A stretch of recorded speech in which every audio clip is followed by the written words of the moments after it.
Hello guys, welcome to our এমজে daily lifestyle family. আজকে তোমাদের দেখাতে যাচ্ছি কিভাবে ফ্রিজি হেয়ার শাইনি করতে হয়। জন্য নিয়েছি টক দই, ভেজানো মেথি ও দুটি কলা। প্রথমে আলাদাভাবে ভেজানো মেথিগুলোকে ব্লেন্ডার করে নিয়েছি। ওর টক দইগুলোর উপর ব্লেন্ডার করা সেই মেথিগুলো একটু একটু করে সম্পূর্ণ ঢেলে দিলাম। এরপর সেগুলোর উপর দুটো কলার খোসা খুলে দিব। খোলার পর সেগুলোকে হাত দিয়ে ভেঙে দিতে হবে। এরপর ভালো করে সেগুলোকে হাত দিয়ে মিক্স করতে হবে। কোনো আস্ত ভাব যেন না থাকে সেদিকে অবশ্যই খেয়াল রাখতে হবে। ভালো মতো মিক্স করা হয়ে গেলে এরপর এতে দিতে হবে একটি ডিম। ডিম ভেঙে দেওয়ার পর সেগুলোকে আবার ভালো করে মিক্স করতে হবে। এরপর দিতে হবে 5 থেকে 6টি vitamin E capsule. Vitamin E capsule কিন্তু চুলে ভালো মতো পুষ্টি যোগাবে এবং চুলের ত্বককে হেলদি করবে। সবকিছু ভালো মতো মিক্স করার পর এটিকে কিন্তু 15 মিনিটের জন্য ঢেকে রাখতে হবে।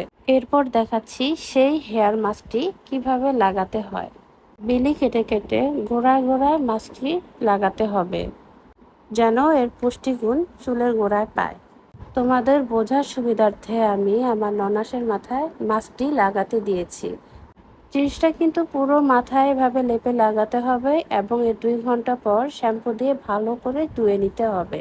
ওদিন আমিও জিনিসটি মাথায় লাগিয়েছিলাম এবং দেখো এটার রেজাল্ট। তোমরাই বলো কেমন হয়েছে, চুল শাইন করছে কিনা এবং ফ্রিজিনেসটা চলে গিয়েছে কিনা। কারণ আমার চুল যেই হারে ফ্রিজি হয়েছিল দেখতে ভালো লাগছিল না। যারা চুলে কালার করো তারা অবশ্যই চুলের যত্ন নিতে কোনো না কোনো হেয়ার প্যাক অথবা মাস্ক অবশ্যই ইউজ করবে। এতে চুলের হেলথ ভালো থাকবে। রেমেডিসটি ভালো লাগলে তোমরাও চুলে ট্রাই করো এবং কমেন্ট বক্সে জানাও কেমন লেগেছে। আমার চুলেও বা কেমন হয়েছে এই রেমেডিসটি লাগানোর পরে সেটা জানাতেও কিন্তু তোমরা ভুলো না। এতে আমিও ইন্সপায়ার হই, সাথে তোমরাও। আমার ভিডিওটি ভালো লাগলে like, subscribe, follow and share অবশ্যই করে দিও। টাটা।